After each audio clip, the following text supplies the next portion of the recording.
안녕하세요. 오늘도 와주셔서 감사합니다. 오늘의 여성 사연자분. 사연은 여성호분의 사정상. 제가 소개해 드리도록 하겠습니다. 많은 양해 부탁드리며 오늘의 사연 시작하겠습니다. 팥찐빵 10개랑 야채찐빵 10개 포장해 주세요. 네, 여기 있습니다. 손님 잔돈 가져가셔야죠. 아이고, 내 정신 좀 봐. 감사해요. 매번 여기 오실 때마다 잊지 않고 찾아주시고 제가 더 감사하죠. 이 지역 명물, 사장님네 찐빵집을 안 찾고 어디 백일제간이 있나요? 우리 남편이 찐빵 매니아라 전국 각지 나름 안 다녀본 찐빵집이 없는데 이 집이 우리나라에서 찐빵으론 최고라고 늘 엄지를 척 치켜쓴다우. 아이고, 과찬이십니다.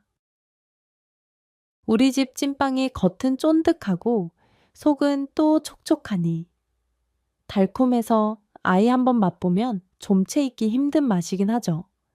그런데 바깥 사장님 반죽하다 나오셨나 봐요. 손이랑 얼굴이 온통 하얘지신 걸 보니 내야 반죽은 늘 제 담당이라서요. 제가 찐빵 반죽만 하고 나오면 뭐 이렇게 얼굴이 분가루 뒤집어 쓴 새색시 마냥 고와진답니다. 허허. 암튼 사장님 입담 여전하시네. 다음에 또 들를게요. 아이, 안녕히 가세요. 또 오세요. 암튼 반죽만 하고 나오면 기분 좋아서 허허실실 당신은 전생에도 아마 찐빵 장수였지 싶어요. 이렇게 죽어라. 일만 하면서도 행복해하는 거 보면 화색이 도는 남편의 얼굴을 보고 있자니 이 인간 분명 기분 좋은 일이 있구나 하는 직감이 들더군요. 샘들, 함께 산지 어언 30년 강산이 3번 바뀌는 동안 한 이불 덮고 산 세월이 있다. 보니 이제 남편의 눈빛만 봐도 왼쪽 눈썹이 한번 꿈틀하는 것만 봐도 저 양반 기분이 어떤가 딱 알아맞힐 수 있는 내공이 생겨버린 거예요. 남편이 결국 빙그레 웃으며 말하더군요. 우리 집 찐빵의 서울 큰 백화점에 정식으로 입점 계약을 맺게 됐다고요. 그 계약과 관련해서 방금 전화를 받았다며 싱글벙글 웃음을 멈추지 못하는 남편이었습니다. 저는 이게 꿈인지 생신지 믿을 수가 없었어요. 우리 집 찐빵을 서울 백화점에 납품하다니 진짜냐고 자꾸 되묻는 나에게 남편은 제 뭐를 꼬집으며 말하더군요. 참, 저번 주에 우리 가게를 시찰왔던 백화점 MD가 직접 연락이 왔다며 간부 중에서도 전부 다 시식해보고 전원 오케이로 통과가 됐답니다. 수량만 문제없이 맞출 수 있으면 좋겠다고 했다고요. 저는 남편에게 고생 많았다고 하며 어깨를 두드려 주었습니다. 고생은 당신이 더 많았지. 뭘 그래? 너무나 기쁜 소식에 식전 대바람부터 남편과 부둥켜 안고 폴짝폴짝 뛰었더랬습니다. 남들이 보기엔 시장 골목에 보잘것없는 조그만 찐빵 가게일지 몰라도 저희 부부에겐 모진 풍파와 갖은 고생 끝에 가까스로 성공시킨 그런 사업이자 가업이었거든요. 본점인 가게는 비록 허름하고 오래된 노포의 외향이었지만 원체 찐빵이 맛있기로 소문이 나서 TV에 소개된 것도 이미 수차례 지역 명물로 자리 잡은 지 오래였죠. 시내에 자리한 이름난 카페, 여러 곳의 디저트로 찐빵을 정기적으로 납품하는 가게도 저희 집이 유일했습니다. 니들 얼싸안고 지금 뭐하니? 누가 보면 뭐 로또 복권이라도 당첨된 줄 알겠다. 어머니, 로또 당첨보다 더 기쁜 일이에요. 서울 백화점에 저희 찐빵 가게가 입점하게 됐어요. 오, 그래. 그거 정말 듣던 중 잘된 일이구나. 그런데 어머님이 가게엔 어쩐 일이세요? 왜? 내가 뭐 못 올 때라도 왔니? 넌 가만 보면 내가 가게 구경 오는 걸 은근히 싫어하는 것 같더구나. 아유, 참, 어머니. 이 사람이 그럴 리가 있겠어요. 좀 말이 되는 말씀을 하셔야 맞장구도 쳐드리죠. 아유, 어서 와서 이리 앉으세요. 여보 뭐해? 어머님 좋아하시는 생강차 어서 내오지 않고 내 가지고 올게요. 어머님 잠시만요. 무릎 아프다고. 며칠 잠도 제대로 못 주무셨다면서 한의원은 다녀오셨어요. 명일아 실은 내가 오늘 너희 부부한테 긴히 할 말이 있어서 왔어.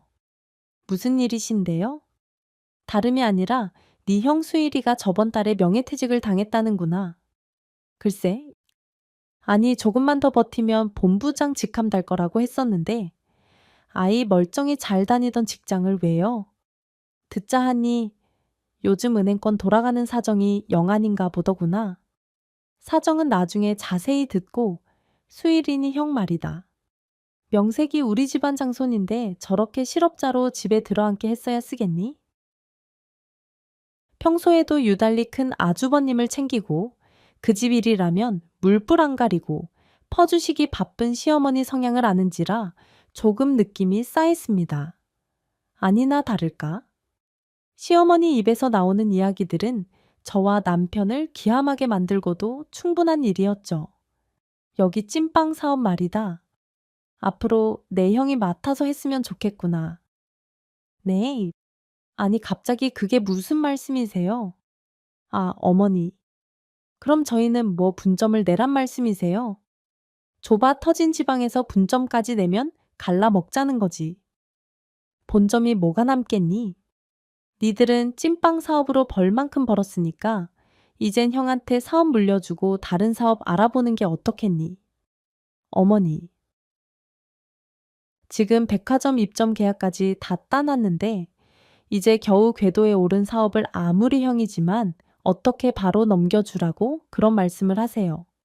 망해가는 찐빵 가게를 남편과 내가 거의 평생에 걸쳐 지역의 명물로 돈이 되는 사업으로 키워놨더니 그걸 홀랑 형님네에게 넘기라니요. 정말이지 미치고 팔짝 뛸 노릇이었습니다. 아니 애초에 이 가게가 누구 건데 지금 큰 소리냐? 나 죽으면 제사 지내줄 애들 솔직히 큰애내지 니들은 아니잖니? 시집 와서 얼마 안 가. 돌아가신 이 아버지 청산과부 혼자 몸으로 없는 살림에 허리 휘도록 일해가며 겨우겨우 지켜낸 게 이 가게야. 이 가게를 누구한테 물려주냐는 온전히 내 마음이다. 네, 물론 시어머니 말씀이 다 틀린 말은 아니었습니다. 시어머니는 젊은 시절 무일 아픈이었던 시아버지에게 시집 와서 고생을 많이 하셨죠. 두 분 다 가진 거 없는 집안에서 나고 자란 분들이라 억척스러운 생활력 하나로 두 형제를 키워내신 이네 존경할 만한 성실함과 근면함을 가지신 분들이에요. 남편과 내가 운영하는 찐빵 가게는 시어머님과 시아버님이 살아생전 처음 마련한 가게가 맞아요. 하지만 시아버지가 일찍 돌아가시고 홀로 남은 시어머니가 꾸려나간 찐빵 가게는 지금 같은 규모의 사업은 절대 아니었습니다. 시내시장 골목 귀퉁이에 낡아빠진 다 쓰러져 가는 장사도 정말이지 잘 안 되는 폐업 직전의 찐빵 가게였으니까요. 시아버지가 돌아가시고 홀로 힘겹게 가게를 운영하시던 시어머니는 결단을 내려야 했다고 합니다. 없는 살림에 아들 둘을 모두 제대로 공부시키는 일은 불가능하다는 판단을 내렸다고요. 수일아, 명일아 이리 와서 좀 앉아보거라. 얘 엄마 형도 어서 와서 앉아. 엄마가 할 말 있대. 아, 이 오밤중에 무슨 일이에요? 엄마 너희들에게 미안한 말이다만 니들 둘 다 고등학교에 대학교까지 보낼 형편이 엄마는 죽어도 안 되는구나. 찐빵 가게도 너무 장사가 안 돼서 파리가 날릴 지경이고. 아휴, 엄마. 내가 신문이랑 우유라도 돌릴까요? 아이, 진짜 아이 안 그래도 다음 주부터 기말고사인데 A씨 어쩔 수 없지. 뭐 나도 새벽에 일찍 일어나서 명일이랑 같이 신문 돌릴게요. 수일이 넌 공부해야지. 게다가 넌 늦게 자고 아침 잠도 많은데 어찌 신문을 돌리니? 엄마, 그럼 내가 형 목까지 열심히 하면 될까요? 아이고, 그래. 우리 명일이가 착하기도 하지. 그래, 주면 엄마 짐이 훨씬 줄 것 같구나. 어차피 공부는 수일이 형이 잘하고 명일이는 공부에 별 적성도 안 맞으니까 아무래도 그 편이 낫겠지. 엄마, 아무리 그래도 명일이도 학생인데 암만 공부를 못해도 중학교, 고등학교는 졸업을 해야죠. 수일이 넌 좀 가만히 있어. 공부머리 있는 애가 눈치머리는 어찌 그렇게 하나도 없어. 늦었다. 넌 들어가서 공부를 하던지 자던가 해. 시어머니는 애초에 공부를 잘했던 큰아주버님만 대학까지 공부를 시키고 공부머리 없던 남편은 중학교를 졸업하자마자 찐빵 장사를 돕게 했다고 합니다. 시어머니는 젊어서부터 건강이 좋지 않아 혼자서 오래 힘들게 일하는 게 불가능하기도 했고요.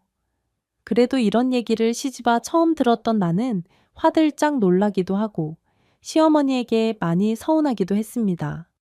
아니 둘째, 아들이 아무리 공부머리가 없기로서니 어떻게 그렇게 빨리 포기를 시키냐고요. 보통 엄마들은 아들이 아무리 공부를 못해도 어떻게든 꾸역꾸역 공부를 시켜서 이름 없는 대학 하다못해 전문대학이라도 보내려고 하는 게 인지상정인데 아무리 없는 살림이라 하더라도 중학교를 갓 졸업한 아들을 생업전선에 뛰어들게 한 처사가 너무 야박하게 느껴졌어요.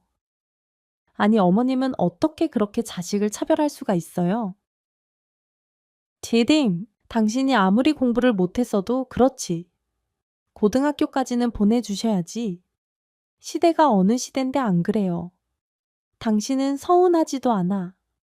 뭐 나도 전혀 서운하지 않았다면 거짓말이겠지 그럼 왜 옛날에 어머님께 따지지도 않았어? 나도 형처럼 대학까진 아니더라도 고등학교 졸업시켜 달라고 우기고 매달렸어야죠. 여보 어머님, 나 거두신 것만 해도 대단한 거야. 나는 평생 그렇게 생각하면서 살아왔어.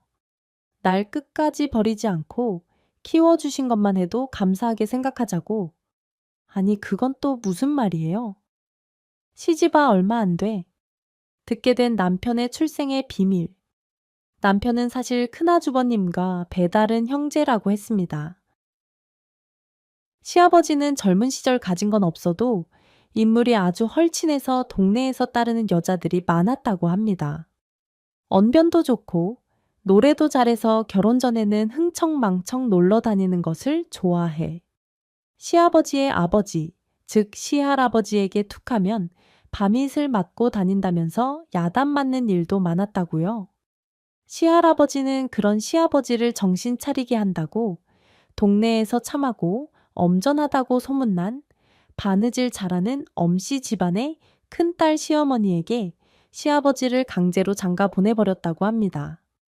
결혼한 시아버지가 그렇게 한동안 정신 차리고 잘 사나 했는데 그 남자 바람둥이 기질이 뭐 어디 혼나서 장가 간다고 쉬이 없어지는 것이던가요. 시아버지는 큰아주버님이 태어나고 얼마 안 가. 이웃 마을의 처녀와 배가 맞았고 저희 남편이 태어났다고 합니다. 잼, 큰아주버님이 젖먹이일 때 시아버님이 바람이 나서 저희 남편이 태어난 거죠. 남편에게 친어머니 얼굴을 본 적이 있냐고 물어보니 한 번도 본 적이 없답니다. 남편을 낳다가 돌아가셨다는 거예요. 게다가 남편의 외가 친어머니 집안은 정말 남편의 친가보다 더 찢어지게 가난해서 어린 남편을 키울 여력도 안 됐다고 하네요. 무척이나 추웠던 어느 겨울날 남편의 외할머니께서 너덜너덜 낡아 찢어지기 일보 직전인 강보의 젖먹이었던 남편을 싸가지고 와서 남편 친가에 툭 던져놓고 가셨대요. 이 집 신이 알아서 걷어줄 거라 믿는다면서요. 그런 얘기를 듣고 저는 새삼 남편이 참 불쌍하게 느껴졌습니다. 그렇게 버려져서 친아버지라도 오래 정정하셨다면 버팀목이 되었을 텐데 시아버지는 남편이 5살 되던 해에 심장마비로 돌아가셨거든요. 남편은 그렇게 친모가 아닌 시어머니 밑에서 유년기와 사춘기를 보내야 했던 겁니다. 물론 자기 배로 낳은 자식도 아니고 남편이 밖에서 바람 피우고 낳아온 남의 자식을 키워야 했던 시어머니의 마음도 여자 입장에서 생각하면 헤아리지 못할 바는 아니지요. 그게 말이 쉽지 분명 쉬운 일은 아니었을 겁니다. 여보, 어머님이 당신 잘할 때 많이 구박했어요. 말해봐요. 나한텐 솔직하게 얘기해도 되잖아. 아니야? 어머님이 날 구박하지는 않으셨어. 물론 때때로 나보다 형을 더 챙긴다는 느낌을 받을 때는 많았지. 그렇다고 해서 표가 나게 차별하거나 그런 건 없었어. 아버지도 돌아가신 마당에 나에 내치지 않고 걷어주신 것만으로도 고맙지 뭐 으휴 틀린 말은 아닌데 당신 너무 무르고 착해 빠졌어. 분명 고기 반찬이나 좋은 건 아주버님만 챙겨줬을 거야. 안 봐도 비디오네요. 으이그 불쌍한 인간 진짜 바가지 긁을래다가도 불쌍하게 큰 거 안으로는 그러지도 못하겠네. 와, 그거 다행이네. 당신 화날 때마다 그 생각해주면 나야 고맙지. 으휴, 속 터져 지금 당신 그걸 말이라고 해요. 그나저나 차별 안 하신단 양반이 찐빵 가게를 형님네한테 홀랑 넘기란 말을 하세요.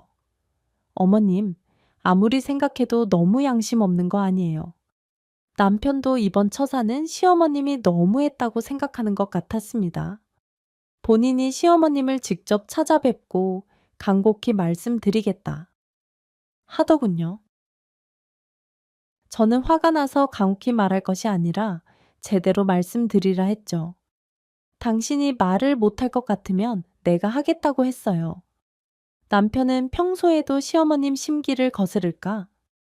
늘 노심초사하는 효자였습니다. 그런 남편의 심성을 알기에 싫은 소리 못할 것이 예상되었죠.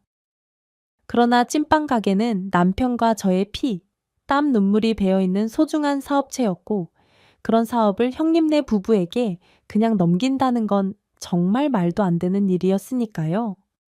남편 역시 누가 10억을 갖다 준다 해도 아무한테도 넘기고 싶지 않은 가게라고 했습니다.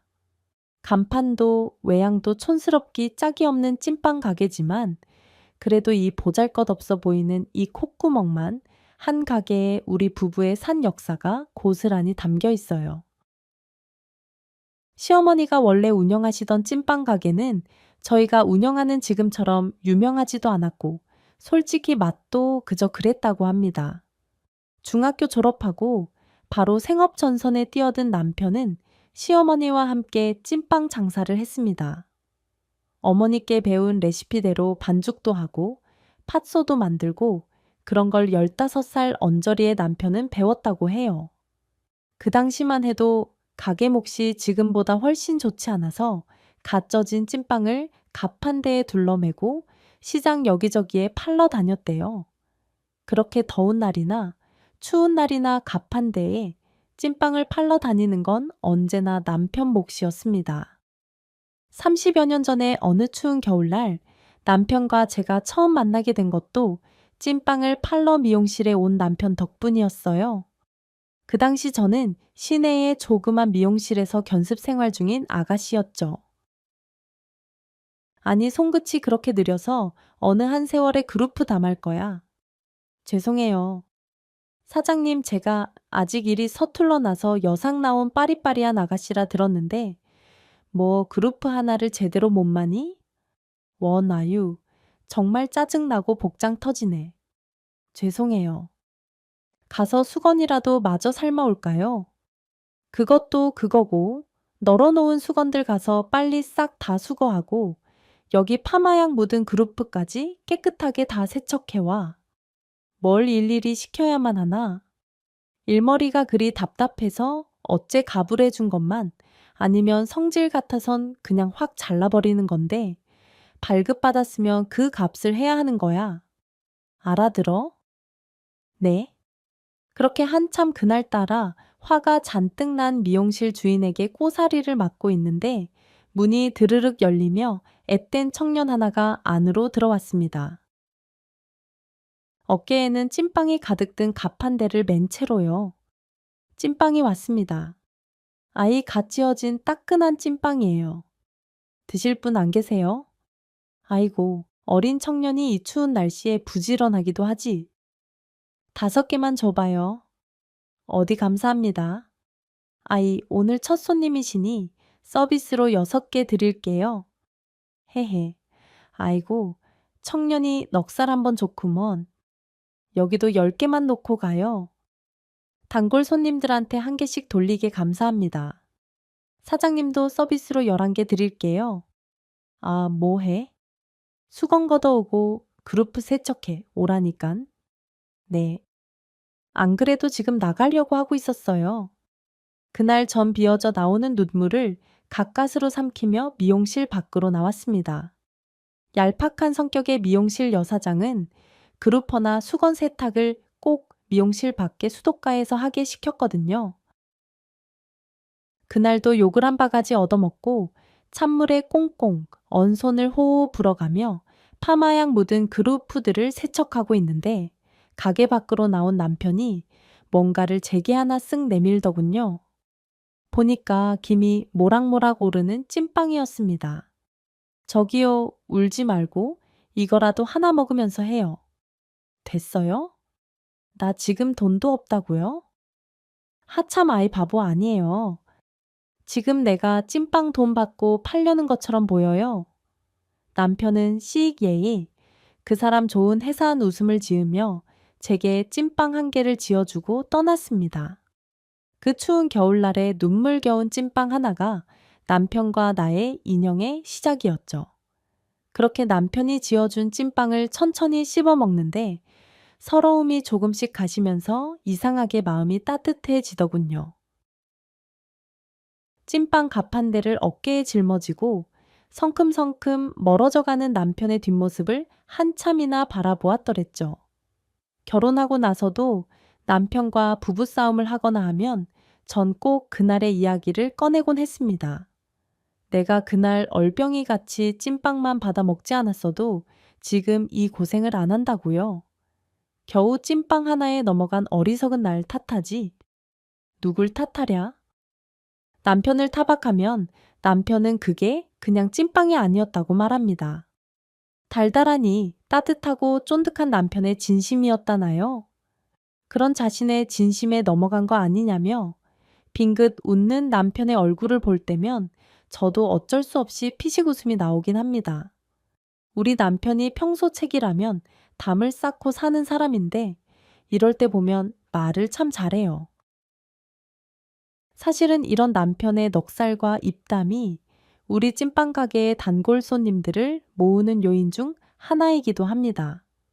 지금은 저희 찐빵 가게가 사업이라 말해도 손색 없을 만큼 장사가 잘 되고 규모가 확장되었지만 결혼 초의 가게 사정은 정말 좋지 않았어요. 병든 노모와 어린 청년이 근근하게 꾸려가는 시골 골목 구석에 쓰러져가는 허름한 찐빵 가게, 별 비법이랄 것도 없고 그저 하루 벌어 하루 먹고 사는 모자가 근근히 만들어 파는 찐빵이라 딱히 특별할 게 없었죠. 시어머니는 찐빵을 만들어 팔아 먹고 살면서도 남달리 손맛이 있다거나 가게에 애정이 있는 스타일은 더더욱 아니었습니다. 그나마 남편의 성실함과 사람 좋은 특유의 넉살과 친절함에 굶어 죽지 않을 정도로 찐빵이 팔려나가는 수준 딱 그거였죠. 결혼하고 나서 어느 날 뭔가 이대로는 안 되겠다. 그런 생각이 들었어요. 여보, 우리 찐빵 장사 말이야. 뭔가 대대적인 변신이 필요한 것 같아서 그게 무슨 말이야? 아이 뭐 찐빵을 접고 다른 걸 팔아보고 싶어. 그게 아니라 뭔가 우리 장사에도 획기적인 전환이 필요한 것 같아. 저 사거리 꽈배기 집 있잖아. 여름이고 겨울이고 할 거 없이 사철줄 서서 사람들이 사 먹는 우리도 이왕 장사하는 거. 그렇게 사람들이 줄 서서 사 먹는 찐빵집이 돼야 하지 않겠어요? 지금 이대로라면 전망이 너무 어두운 것 같아. 남편 역시 안 그래도 좀 있으면 아기도 태어났는데 이 정도 벌이론 택도 없어서 고민이 많았다고 하더군요. 답답한 마음에 용접 기술이라도 배워볼까 그런 생각까지 했다고 했습니다. 그렇지만 전 생각이 조금 달랐어요. 옛말에 사람이 뭘 해도 한 우물을 파라고 하지 않았던가요? 이왕 시작한 찐빵 장사 한번 멋지게 제대로 해보자 싶었습니다. 그때 우리 가게의 가장 큰 문제는 찐빵 맛이 그저 그렇다는 것. 뭔가 전라도서 경상도, 전국 어디서건 우리 집 찐빵을 안 사 먹고 못 베길 정도로 기막히게 맛있는 찐빵을 만들어야겠다. 그런 생각이 들었어요. 그날부터 남편과 저는 시냇말로 환장하게 만들어서 안 사. 먹고 못 베길 찐빵을 만들기 위해 갖은 고생과 우여곡절을 겪었습니다. 일단 전국 각지의 장터들을 돌면서 맛있다고 소문난 찐빵 가게들을 죄다 순례했죠.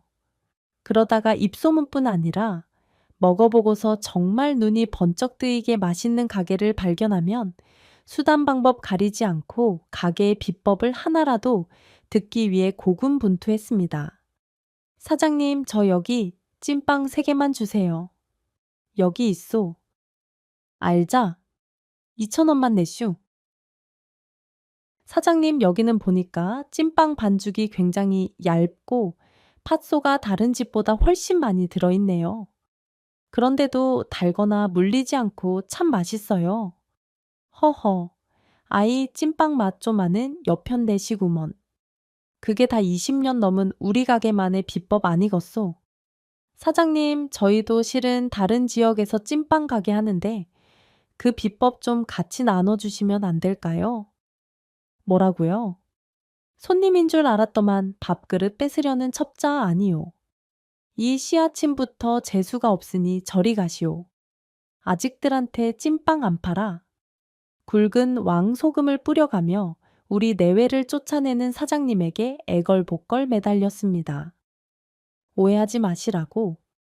여기 가게와 우리 부부가 장사하는 데는 아주 멀찍이 떨어져 있는 거라고요.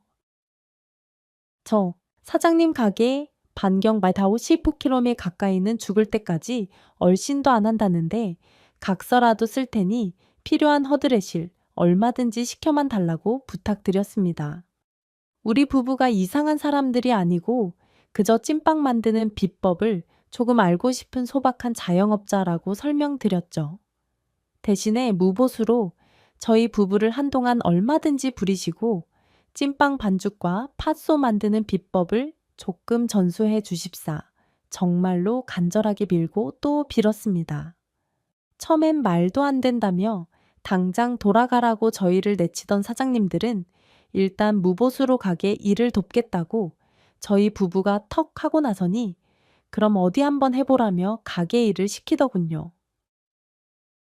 한 며칠을 저희 부부가 묵묵하게 가게 일을 돕는 걸 보시곤 젊은 부부가 먹고 사려고 아둥바둥하는 게 가상하다면서 정말 감사하게도 팥소와 반죽 만드는 비법을 공유해 주셨습니다. 남편과 저는 정기적으로 이런 식으로 전국 각지의 찐빵 가게를 돌며 비법을 전수받았어요. 물론 매번 성공하는 것은 아니었습니다. 문전박대로 시작해 문전박대로 끝나버리는 경우가 허다했죠. 그럴 경우엔 그 집 찐빵을 그저 열심히 먹어보고 저희 나름 뭐가 들어가고 뭐가 빠졌겠다. 열심히 맛을 분석하고 레시피를 나름 추측해보고 그런 식의 연구와 노력을 계속해서 이어나갔죠. 한 몇 년 이런 식의 노력을 거듭하다 보니 남편과 제게는 어느덧 두툼한 한 권의 레시피 노트가 생겼습니다.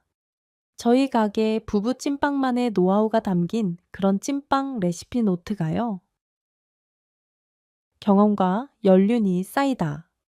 보니 이제 저희만의 레시피 노트대로 찐빵을 만들어 팔아도 전국 각지 어느 유명한 찐빵 가게에 뒤치지 않는 그런 맛있는 찐빵을 만들 수 있다는 자신감이 생겼습니다. 장사도 당연히 점점 잘 되어 갔어요. 지역 시내의 찐빵 맛집으로 입소문이 나기 시작하더니 한 8년 전에는 TV 출연을 계기로 가게가 더 대박이 났습니다. 그 후 저희 부부 찐빵 가게의 매출은 승승장구였고요. 최근에는 백화점 입점 계약까지 따게 되었는데 기반을 올려놓은 찐빵 사업을 형님네 부부에게 인수하라는 시어머니의 말씀이 달가울 수가 있겠습니까?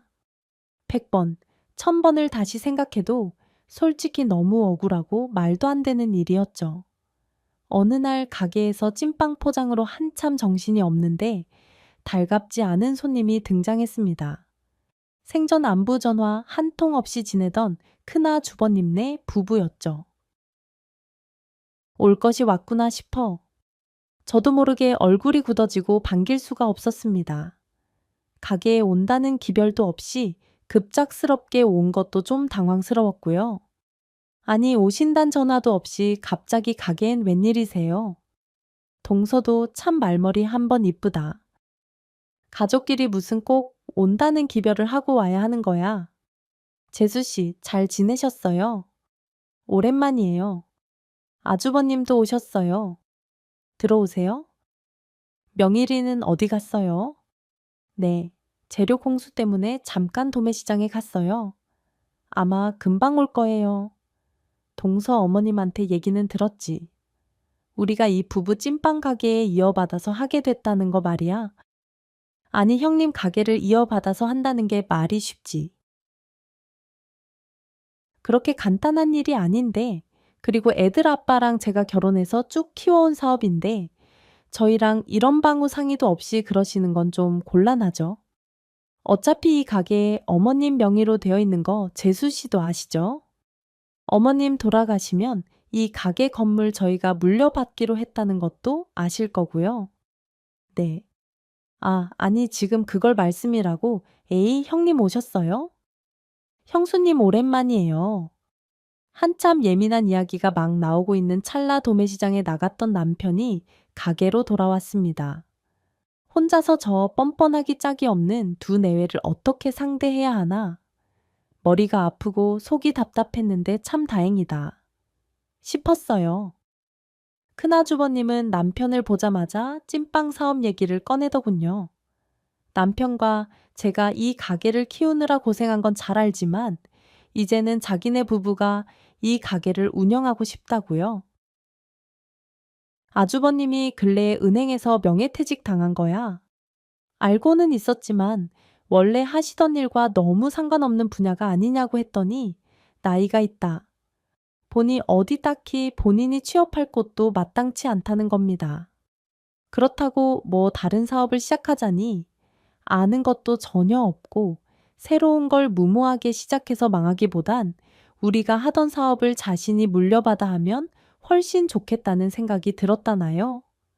형 말도 틀린 것은 아닌데 생각할 시간도 없이 번갯불에 콩 구워 먹듯 하던 장사를 접으라고 하면 어떻게 하느냐는 남편의 말에 아주버님은 아무 대답을 못 하시더군요. 저 역시 우리 부부가 취미로 하는 장사도 아니고 엄연히 생업인데 이거 말고는 돈 버는 재주도 없는 우리 부부에게 갑자기 가게를 내놓으라고 하시는 건 너무한 처사라고 말씀드렸죠. 그랬더니 형님이 갑자기 얼굴이 불그락푸르락해지더니 막 소리를 지르는 겁니다. 저보고 듣자 하니 말을 너무 막 한다면서 솔직히 찐빵 가게를 몇 년 전부터 시어머니께서 형님네 부부에게 이전 등기 해주겠다고 약속했다는 겁니다. 상속세니 뭐니? 세금 맡긴다고. 하루빨리 형님네. 부부가 가게를 가져가는 걸 우리 부부가 장사하고 있는 자리라서 차일피일 미룬 거라나요? 마치 저희 부부를 배려하고 생각해서 이제껏 참아왔다는 태도로 얘기하는 형님 부부를 보고 있자니 참 말문이 막히고 화가 났습니다. 몇 년을 그렇게 이전 등기도 미루면서 편하게 장사하게 해줬음. 이제는 좀 물러나 줘도 되는 거 아니야? 사람이 그렇게 고마움을 모르면 안 되지. 우리가 뭐 그냥 거저먹겠다는 것도 아니고 그거 뭐냐. 권리금. 그래, 그거 섭섭지 않게 쳐준다니까. 우리 부부의 찐빵 가게 점포를 형님네 부부에게 상속해 준다는 사실. 역시 솔직히 금시초문이었습니다. 아무리 남편이 배다른 자식이라 하더라도 엄연히 호적에 올라 있는 최씨 집안 아들인데다 평생 시어머니 곁에서 찐빵 가게 일을 물려받아 가업을 잇고 지역에서 이름난 맛집으로 키워낸 것 모두 남편 그리고 남편과 결혼한 제가 이뤄낸 일이었으니까요. 친정 식구들에게 자초지종을 설명했더니 모두 불같이 화를 내며 시어머니와 형님네 부부를 욕했습니다. 아무리 가게를 본인들에게 상속해 준다 하더라도 우리 부부가 키워낸 찐빵 사업을 홀랑 가져가 본인들이 운영한다는 게 너무 도둑놈 심보라고요. 여보 진짜 어떻게 할 거예요? 이렇게 우리가 평생 일군 사업 그냥 형님네한테 넘길 거예요. 글쎄 나도 정말 답답해 나라고. 그렇게 형님네한테 부부 찐빵을 넘기고 싶겠어. 참, 형님도 먹고 살 일이 얼마나 막막하면 나한테 와서 저러나 싶기도 하고 그렇다고 형제끼리 법정까지 가서 험하게 싸울 수도 없는 노릇이고 말이야. 여보, 이런 경우는 형제고 뭐고 솔직히 법정 다툼한다고 해도 남들이 우릴 손가락질하진 않을 거예요. 마음 약한 남편은 배다른 형이어도 어쨌든 피가 섞인 형인 큰아주버님과 찐빵 가게를 두고 법정 다툼까지 벌일 생각은 없어 보였습니다. 어머니도 멀쩡히 살아계신 상황에서 남편이 가족들과 그런 험한 싸움을 벌일 사람이 못 된다는 건 저 역시 잘 알고 있었죠. 그렇지만 우리 부부가 어떤 노력과 고생으로 키운 가게인데 본점 가게 자리를 형님네 부부에게 고스란히 넘기라니요. 시어머니와 같은 지역에서 분점을 내는 것도 안 된다면서 다른 지역으로 가거나 다른 사업을 알아보라고 성하였습니다. 체레, 솔직히 너무 불공평하고 양심 없는 처사였죠. 남편이 본인 배가 아파 낳은 자식이었어도 저리 말씀하셨을까? 그런 생각을 하니 더 울화가 치밀고 속상하더군요. 건강이 안 좋다는 핑계로 시어머님은 남편이 중학교 겨우 졸업하고 찐빵 장사에 뛰어든 후로 생업과는 거의 담을 쌓다시피 생활하셨습니다. 찐빵 가게 일도 대부분 힘든 일에 전담은 남편이었고 시어머님은 큰 힘이 들지 않은 가게에 격가지 일들을 조금씩 하시는 정도로 생활해 오신 분입니다. 그마저도 제가 결혼한 후로는 가게 일에서 아예 손도 놓으셨죠. 전 남편을 타박했습니다. 왜 그리 사람이 물러터지고 본인 이득은 1도 생각 못하냐고요?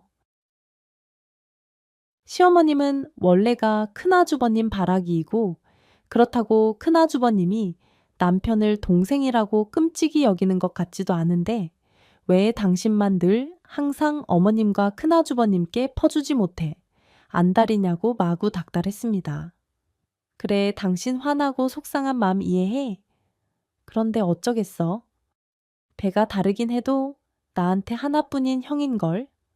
그리고 어머니 날 낳아주신 친어머니는 아니지만 젖먹이었던 날 지금까지 키워주신 건 사실이잖아. 내가 어떻게 가족으로서의 도의를 저버릴 수 있겠어? 화도 나고 속이 상해 미칠 것 같았습니다. 말도 안 되는 뻔뻔한 요구를 하는 시어머니와 아주버님을 상대로 싫은 소리 한마디 제대로 못하고 가게를 넘겨줄 궁리를 하는 남편을 이해하기 힘들었죠. 차례 설상가상 시어머님은 부랴부랴 부부 찐빵 가게 이전 등기를 위해 동분서주 하셨습니다. 결국 얼마 안 가? 가게 점포는 형님 내 명의로 이전 등기가 완료되었고요. 얼마 되지 않는 권리금을 내밀며 형님은 틈만 나면 가게를 찾아와 우리 부부를 귀찮게 굴었습니다. 동서 일단 찐빵 만들려면 반죽하고 소 만드는 게 중요하다고 하던데 반죽 만드는 거 좀 가르쳐줘. 아휴, 반죽은 애들 아빠 담당이니 저 사람한테 물어보세요. 찐빵 반죽 어떻게 하면 되는 거예요? 이렇게 물하고 밀가루 부어서 일단 치대면 되는 거겠죠. 형님은 아무렇게나 밀가루를 붓고 치댄다고 나서서 가게 안을 엉망진창으로 만들어 놓기 일쑤였습니다. 우리 가게는 게다가 반죽을 한 가지 밀가루로 하는 것이 아니라 종류별로 여러 가지 몸에 좋은 곡물들을 혼합해서 만드는 비율이 정해져 있거든요. 그걸 무시하고 밀가루 한 포대를 다 반죽통에 부어버리는 바람에 아까운 재료를 그냥 버리게 만들어버린 거지요. 반죽 비율부터 숙지하라는 저의 말에 가게 비법을 전수해 주는 것에 인색하다며 화를 내는 형님이었습니다. 에이, 형수님. 팥찐빵과 다르게 야채찐빵은 반죽 비율도 아예 다르고요. 일단 그것부터 숙지하셔야 돼요. 어유, 고작 찐빵 반죽인데 뭐가 그렇게 복잡해? 그럼 일단 오늘은 급한 대로 치대는 방법이라도 좀 가르쳐줘요. 아, 이리 오세요. 그럼 기계 반죽 들어가기 전에 손맛 들어가라고 한 시간 정도 항상 손으로 직접 치대는데 할 수 있으시겠어요? 아니, 반죽하는 기계가 있는데 이걸 또 직접 손으로 치댄다고요? 아이, 그럼요. 여기가 나름 유명한 찐빵 가게 본점 아닙니까? 모든 사람 손맛이 들어가야 감칠맛이 나죠. 요즘 같은 시대에 무슨 손맛이에요? 기계로 정확하게 팍팍 치대는 게 훨씬 효율적이지. 아, 아예 아무리 시대가 변했다지만 사람 손마다 저마다 나오는 고유한 에너지파가 있대요. 식당마다 집집마다 다른 손맛이라는 게 다 과학적인 근거가 있는 거예요. 아, 그래요? 그럼 반죽 어떻게 하는 건지 좀 보여줘 봐요. 어디? 내가 손목 터널 증후군이 있어서 좀 무리긴 할 것 같은데 CG와 김장 한 번 담가 본 적 없고 그 흔한 멸치볶음 한 번 직접 하는 일 없이 모두 반찬 가게에서 사다 먹는 형님은 손맛과는 거리가 먼 평소 솜씨를 알아. 떠라. 저는 솔직히 코웃음이 나왔지만 꾹 참았습니다. 그래, 한 번 배울 수 있으면 배워봐라. 뭐 그런 생각이었죠. 아니나 다를까? 30분도 차이되지 않아. 손톱에 칠한 네일 아트가 떨어졌다며? 호들갑 떨며 나가 떨어진 형님을 보면서 나도 모르게 실소가 나왔습니다. 나이가 젊은 아가씨도 아니고 이제 50 후반을 바라보는 옆편 내가 네일 아트 걱정을 하면서 생업으로 삼겠다는 찐빵 반죽 치대는 일을 못하겠다고 하니 그 진정성과 절박함마저 의심이 들더군요. 아주버님 역시 평생 책상에 앉아 하던 일만 하시던 분이라 찐빵 가게 일을 배우는데 서투셨죠. 그나마 형님이 가진 서툰 열정마저 별로 보이지 않는 아주버님이었습니다. 그런데도 저희 찐빵 가게를 가져가 운영하겠다는 욕심엔 변함이 없었죠. 저는 형님네 부부가 과연 찐빵 가게를 이어받아 잘 운영할 수 있을지 도통 믿음이 가지 않더군요. 남편은 뭐 형수님네 부부가 일머리가 없어? 그렇지? 두 내외가 다 하다 보면 차차 늘지 않겠냐 했습니다. 가게를 정리하기 전까지 차근차근 좀 더 신경 써서 가르쳐 주자고 말하더군요. 저는 남편에게 억울하고 화나지도 않다면서 30년 다 되어가는 일터를 넘겨주고 우린 쫓겨나는데 그렇게 허허실실 웃으면서 가르쳐 주고 싶냐고 했지요. 회사에서 쫓겨나서 먹고 살겠다고 평생 공부만 하던 형이 직접 나서 저러는데 그럼 어떻게 하겠어? 여보, 당신 화나고 속상한 마음 이해해. 내가 너무 미안하고. 그렇지만 우리가 평생 익힌 우리 기술이고 우리 비법인데 그게 어디 도망가겠어? 장사가 잘 되던 집도 가게 옮겨서 망하는 경우 한두 번 봐요. 오래된 노포엔 세월 속에 만들어진 그 집 특유의 공기며 습도 냄새 밴 조리도구들. 그런 게 다 맛에 알게 모르게 영향 미치는 건데 다 뺏기게 생겨서 이제 어쩔 거냐고요. 속상해 죽겠어요. 내가 요즘 밤에 잠이 하나도 안 와 여보. 우리 어디 다른 데 가서라도 다시 오픈하면 분명 장사 잘 될 거야. 백화점 납품하는 찐빵 수량만 잘 맞춰도 당분간 버리는 걱정 없을 거고, 안 그래? 전화위복이라고 생각하고 우리 처음부터 차차 다시 늘려나가자. 어? 못 살아. 정말 내가 그 옛날 찐빵 얻어먹은 걸 후회 안 할래야 안 할 수가 없다니까. 당신 절대 후회 안 하게 내가 만들 거야. 날 좀 믿으라고, 어? 남편의 결심이 변함없다는 걸 알게 되자 저 역시 어쩔 수 없이 포기가 되더군요. 가족 간의 도의를 저버리고 법정 다툼을 할 남자가 절대 못 된다는 걸 남편의 성미와 인간됨이 어떠한지 전 누구보다 잘 알고 있었습니다. 포기할 건 빨리 포기하자가 제 인생 철학이기도 했고요. 전 더 이상 남편에게 따지거나 바가지를 긁지 않고 본점을 떠나 다른 곳에서 사업을 시작할 궁리를 하기 시작했습니다. 그 사이 시어머니는 저희 부부 몰래 찐빵 만드는 비법이 적힌 저희 부부의 레시피 노트를 몰래 훔쳐가는 만행을 저지르기까지 하셨어요. 전 너무 억울하고 괘씸해서 남편에게 시어머니 욕을 했습니다. 아니 해도 진짜 어머님이 너무하신 것 아니냐고요. 어떻게 남편과 저의 레시피 노트를 훔쳐갈 수 있는지 정말 이해할 수 없었습니다. 세대. 그런데도 남편은 형하고 형수가 일 배우는 속도가 너무 느려서 아마 어머님이 답답해서 그러신 것 같다고 너그럽게 이해하는 듯한 말을 하더군요. 저는 남편의 말에 폭발하고 말았습니다. 당신은 뭐가 그렇게 느긋하고 당당하냐고 소리 질렀죠. 그 레시피 노트는 우리 부부의 찐빵의 역사고 모든 비법이 담긴 비서인데 당장 가서 찾아올 생각은 안 하고 뭐 하는 거냐고요. 그랬더니 남자 그 노트 찾아올 필요가 없다고 하는 겁니다. 아예 이젠 장사 접을 거냐고 제가 물었더니 거참 자기가 그럴 사람으로 보이냐면서 똑똑한 사람이 왜 자꾸 답답한 소리를 하냐며 저를 데려 타박하더군요. 그 노트가 소중한 거긴 하지만 그 노트가 없다고 해서 우리 사업에 차질이 될 건 하나도 없다고 하는 겁니다. 무슨 소리냐고.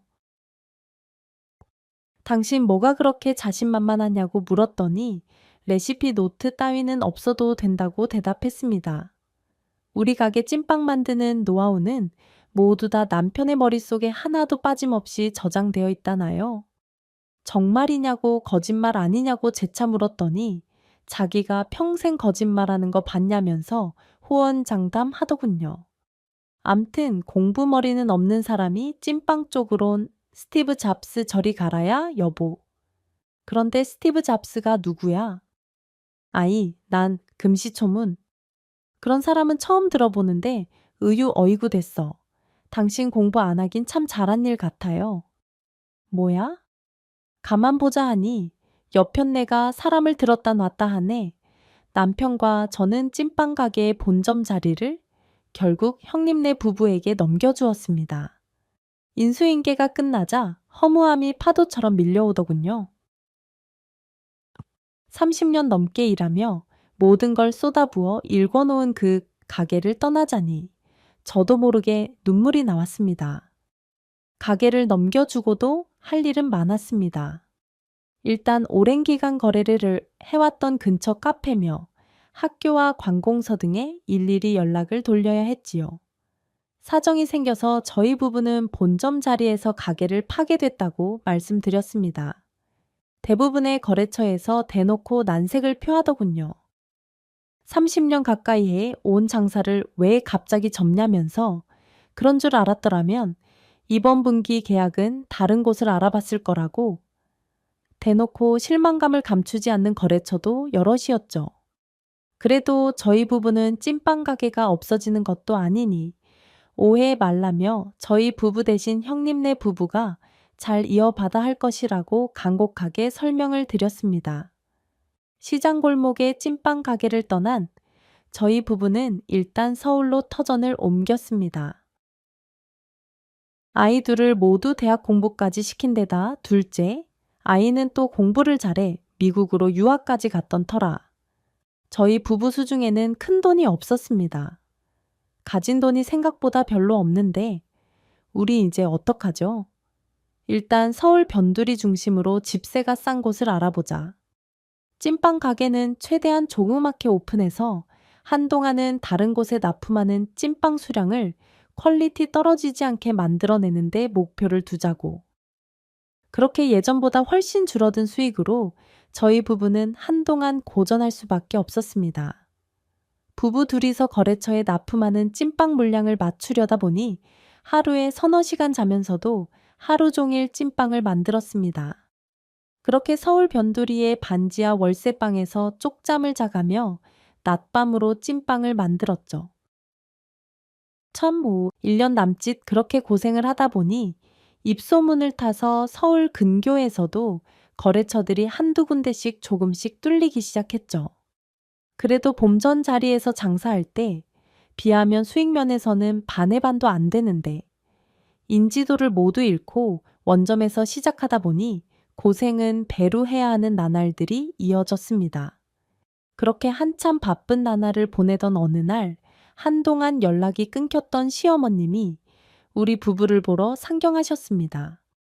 아이 어머니 연락도 없이 어쩐 일이세요? 새로 터져 넘겨 장사 시작하려니 고생이 많다면서 미안하구나. 애미로서 염치가 없어. 그동안 부러워. 연락도 못했구나.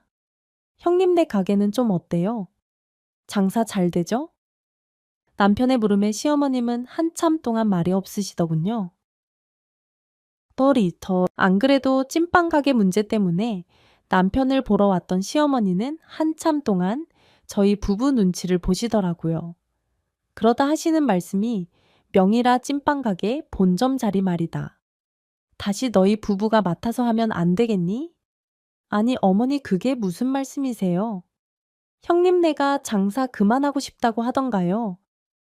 어찌된 일인지 수일이네가 찐빵 가게 시작한 후론 영 장사에 재미가 없구나. 니들이 장사하던 같은 자리, 니들이 만들던 똑같은 방식으로 수일이 내외가 찐빵을 만들어 파는데 영 신통치가 않아 내 말을 들어보니 참 기가 막혔습니다. 저희 부부네가 운영하던 찐빵 가게를 형님네 부부가 인수받아서 초창기에는 나름 열심히 운영을 했다고 하네요. 게다가 가진 돈을 끌어모으고 대출까지 받아서 멀쩡한 찐빵 가게 건물을 2층으로 증축까지 했다고 합니다. 그런데 가게란 게 주인이 바뀌면 자리 잡히는데 원래 시간이라는 게 걸립니다. 형님네 부부가 장사를 안 해본 사람들이라 일이 손에 익는 것도 보통 쉬운 일은 아니었을 거예요. 지역사회에서 저희 부부가 운영하던 가게가 나름 유명하고 멸망이 있는 곳이라 주인이 바뀌었다는 소문 하나로 일단 가게를 찾는 손님들의 발길이 많이 줄었다고 하네요. 입소문이라는 게 원래 속도가 무섭게 빨라서 하루 매출에 엄청난 영향을 끼쳤고 그게 고스란히 월 매출로 연결이 되었나 봅니다. 게다가 설상가상 매출은 점점 줄어드는데 성향상 일머리 없고 몸 힘든 일은 세상에서 또 질색인 형님께서 찐빵 가게 일하는 직원 2명을 새로 채용했다고 합니다.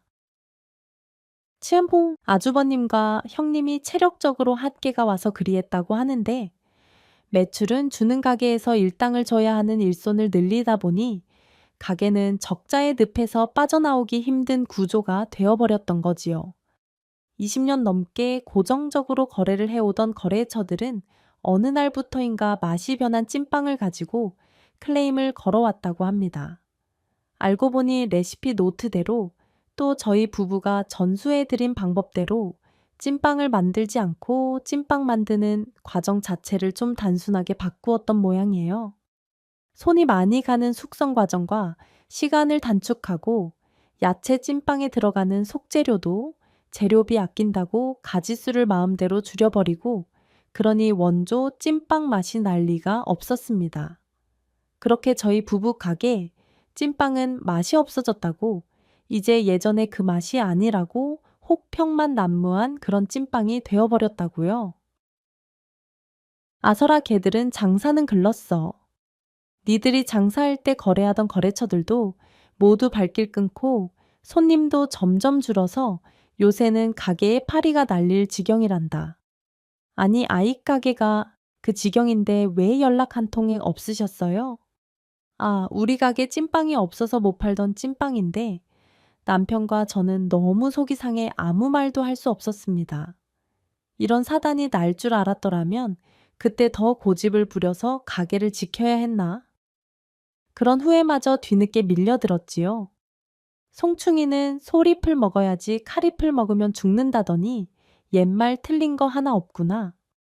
애초에 수일이네한테 찐빵 장사를 맡긴 내의 잘못이다. 탓을 할 거면 내 탓을 해다오. 아, 어머니? 아, 왜 갑자기 그런 말씀하세요? 저희가 본점 가게 자리 나와 고생한 건 사실이지만 이제 나름 서울 근교에서도 차차 자리 잡아가고 있어요. 저희 걱정돼서 오신 거면 걱정 말고 돌아가세요. 명희라, 애미한 이들 다시 본점 가게로 들어와서 장사하는 게 어떻겠니? 지금 네 형 부부에게 그대로 가게를 뒀다간 가게 건물이 빚으로 그냥 통으로 날아가게 생겼구나. 안 그래도 가게 건물 2층으로 증축까지 했는데 니들이 다시 들어와서 가게 몫을 좀 살려놔야 2층도 세를 주든 할 것 같구나. 듣자 하니 형님네 부부가 도저히 더 이상 찐빵 가게를 못하겠다고 나자빠졌던 모양입니다. 적자의 늪으로 빠져드는 가게를 더 이상 감당하기 힘들었던 거죠. 큰아들 내외에게 가게를 맡겨두었다가는 2층으로 증축까지 마친 가게, 건물을 은행에 내주어야 할지 모른다는 불안감이 시어머니를 엄습했던 모양입니다.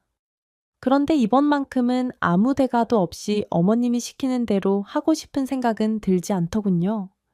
저는 뭔가 딜을 하려면 지금 이때다 하는 직감이 들었습니다. 해서 어머니께 말씀드렸지요. 찐빵 가게 본점 자리를 남편에게 명예 이전해 달라고요. 그렇지 않고서는 저희 부부 또 가게에 터전을 옮겨 장사할 수 없다고 똑똑하게 말씀드렸습니다. 원래 가게의 이름값을 잃어버리고 맨땅에 헤딩하는 식으로 겨우 서울 언저리서 자리를 잡아가고 있는데 이걸 또 정리해서 본점 자리로 돌아가는 건 너무 손해라고요. 그 손해를 메꿀 만큼의 보상이 있어야 본점 가게 자리로 돌아가겠다고요. 그래, 며느라기니 뜻대로 해. 주마. 그 찐빵 가게 자리가 요물이라 참 다른 사람들이 가지고 있으면 빚잔치밖에 안 되는 자린 걸 어떡하니. 그 가게 주인은 니들 부부지십구나. 시어머니는 한참 고민하시더니 결국 찐빵 가게 본점 자리를, 그러니까 증축한 건물의 1층 자리를 남편에게 명예 이전을 해주시겠다고 하더군요. 다달이 적자를 보는 가게, 운영에 겁을 집어먹었던 형님네 부부도 흔쾌히 동의하는 바람에 저희 부부 결국 찐빵 가게를 도로 되찾게 되었습니다. 이번엔 명예 이전까지 완료돼서 법적으로도 완전히 저희 부부 소유가 됐지요. 찐빵 가게 자리에 그렇게 욕심을 내던 형님네 부부였는데 가지고 있다가는 빚잔치가 될 게 뻔한 가게를 욕심낼 수 없어서 어쩔 수 없이 저희 부부에게 가게를 넘겨주게 된 셈이죠. 또 그렇게라도 해야 형님네 부부도 건물의 2층이라도 지킬 수 있었으니까요. 그 찐빵 가게 자리가 부동산적인 가치가 실은 별로 없습니다. 저희 부부가 지역 명물로 장사 잘 되게 찐빵 가게를 운영할 때는 메리트가 있지만 그렇지 않고서는 목이 별로라 매물로 넘긴다 해도 큰 가치가 없는 자리였죠. 저희 부부가 주인일 때에만 목이 좋고 값이 비싸지는 가게, 찐빵 가게 자리는 그런 곳이었네요. 여보, 우리 가게로 다시 돌아와서 장사하니까 좋아요. 그럼 우리 부부만의 명당을 되찾았는데 기쁘고 말고 다시 되찾은 예전의 그 가게 자리로 돌아와 저희 부부의 찐빵 장사는 다시 성겁 중입니다. 서울로 터전을 옮겨 새로 장사를 시작했을 때 뚫어놓은 거래처들의 도움으로 서울 근교에 최근엔 분점 계약까지 마치게 되었네요. 책, 원래 가게 터전을 뺏기고 고생했던 시간들이 되려 사업을 확장하는 계기가 되어 전화위복이 된 셈입니다.